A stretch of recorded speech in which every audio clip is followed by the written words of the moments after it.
नमस्कार, मी ज्ञानदा चव्हाण. सातबाराच्या बातम्यांमध्ये आपल्या सगळ्यांचं. मध्य प्रदेशातल्या आदिवासींच्या जीवनमानात बदल होतोय. शेतीच्या एका नव्या प्रयोगामुळे इथल्या आदिवासींचं रोजगारासाठी होणारं स्थलांतरही थांबलंय. आर्थिक स्तरही उंचावतोय. ही किमया कशी घडलीये हे पाहण्याची उत्सुकता स्टार माझाच्या टीमला होती. म्हणून आम्ही पोहोचलो मध्य प्रदेशातल्या आदिवासींच्या पाड्यांवर.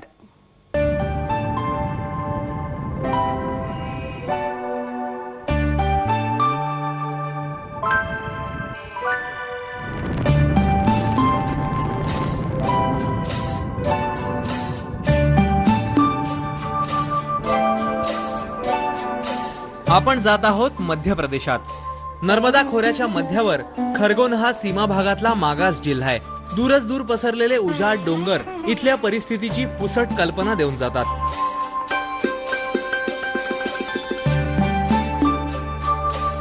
आपण आता पोहोचलोय खरगोन पासून 70 किलोमीटर अंतरावर तित्रानिया या छोट्याशा गावात. फक्त 260 घरांचं हे गाव. डोंगरांच्या पायथ्याशी 10-15 घरांची टोळी करून राहणारे हे आदिवासी मनानेही विखुरलेलेच. शाळेसाठी रोज 8 ते 10 किलोमीटर पायपीट करणारं हे बालपण.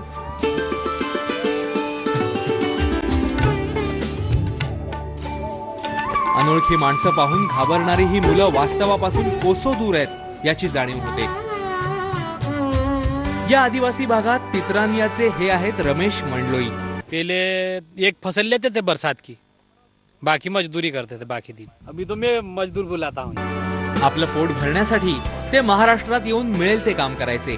या मोलमजुरीवरच त्यांचं कुटुंब अवलंबून होतं. वर्षभरापूर्वी त्यांची भेट समर्पणच्या वजूभाईंशी झाली आणि रमेश मंडलोई यांची रोजीरोटीसाठीची भटकंती कायमची थांबली. ही किमया होती वाडी प्रकल्पाची.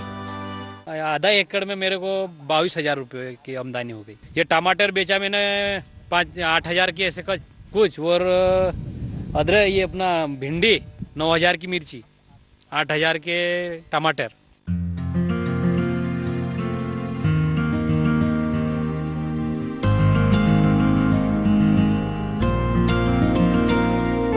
त्यांच्याकडे 4 एकर शेती आहे. वर्षभरापूर्वी अर्ध्या एकरात त्यांनी वाढीची सुरुवात केली. मिरची, भेंडी, टोमॅटो, कांदा, लसूण, मेथी हा भाजीपाला लावला.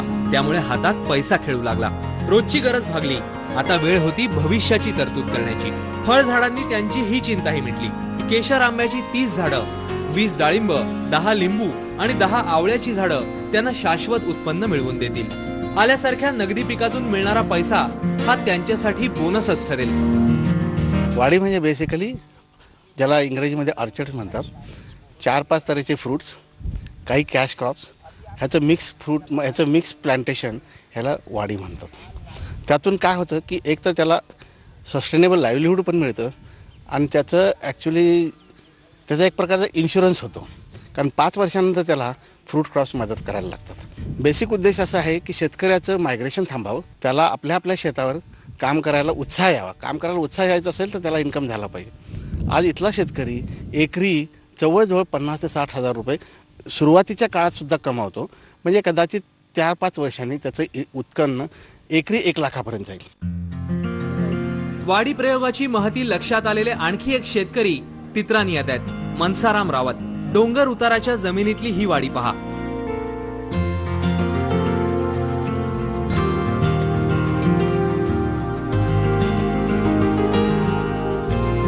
असे यशस्वी प्रयोग पाहून आजूबाजूचे शेतकरीही आता वाडीमध्ये रस दाखवू लागलेत.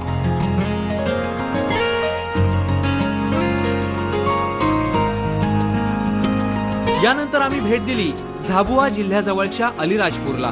कोसरिया गावची ही जमीन वर्षभरापूर्वी पडीक होती. सुरातन मोरी या शेतकऱ्यानं वर्षभरापूर्वी वाडी अंतर्गत भाजीपाला आणि फळबाग लागवड केली. आल्याच्या शेतीवरही जास्त भर दिला. अर्ध्या एकरात भाजीपाल्यात 20 ते 22 हजारांपर्यंतचं उत्पन्न मिळवलंय. 60,000 ते 1 लाखापर्यंत उत्पन्न मिळण्याची त्यांना अपेक्षा आहे. समर्पणच्या प्रेरणेनं सध्या 30 शेतकरी वाडीचा प्रोजेक्ट आपल्या शेतात राबवतायत. वजूभाईंचा भविष्यासाठीचा प्लॅनही तयार आहे. ये वाड़ी के जितने भी बेनिफिशियरीज है इसका सेल्फ हेल्प ग्रुप बने और ये सेल्फ हेल्प ग्रुप को हम नाबार्ड के साथ फार्मर्स क्लब में कन्वर्ट करें और नाबार्ड के साथ फार्मर्स क्लब बनने के बाद हम यहाँ village vegetable producer union cooperative society registration करवाएंगे और बाद में इसका मार्केटिंग का यहाँ से पूरा जितने भी वेजिटेबल होगी वो बड़ौदा है, आसपास के बड़े सिटी है, दाहोद है, इसमें इसका सेल्स करवाएंगे। वाडी म्हणजे शेतकऱ्यांना शाश्वत उत्पन्न देणारी हक्काची बाग। यात अर्धा ते 1.5 एकरात नगदी पिकं, भाजीपाला आणि फळझाडांची लागवड केली जाते। सध्या नाबार्ड समर्पणला एका लाभधारकासाठी 24,900 प्रति अर्धा एकर मदत करते। 30 शेतकऱ्यांना निवडून त्यांच्या वेस्टलँडवरचा अर्धा एकरचा भाग आम्ही या शेतीसाठी वापरायचं ठरवलं। हे जे प्रोजेक्ट आहे ते 10 लाखाचं जवळजवळ प्रोजेक्ट आहे आणि 1 वर्षभरात ते पूर्ण होतंय आणि आम्हाला अशी आशा आहे की ही 30 शेतकऱ्यांपासून केलेली सुरुवात संपूर्ण तालुक्यामध्ये आणि त्याच्यानंतर संपूर्ण जिल्ह्यामध्ये पसरावी।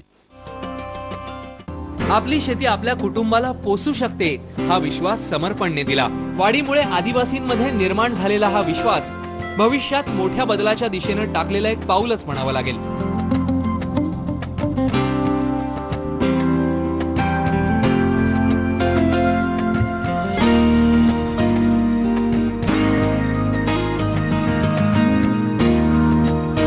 आपलं पोट भरावं, आपल्या मुलाबाळांचं पोट भरावं म्हणून मध्य प्रदेशचे आदिवासी गेल्या वर्षानुवर्ष महाराष्ट्र आणि गुजरातमध्ये भटकंती करत होती। परंतु वाडी प्रोजेक्टमुळे त्यांना एक उत्पादनाचं शाश्वती मिळाली, उत्पादनाची हमी मिळाली। भविष्यात आशा करूया की वाडीच्या या प्रोजेक्टमुळे त्यांच्या जीवनात बदल होईल। संदीप रामदासीसह गजानन उमाटे, अलीराजपूर, मध्य प्रदेश। सातबाराच्या बातम्यांमध्ये वेळ झाली का छोट्याशा ब्रेकची। पाहत रहा स्टार माझा।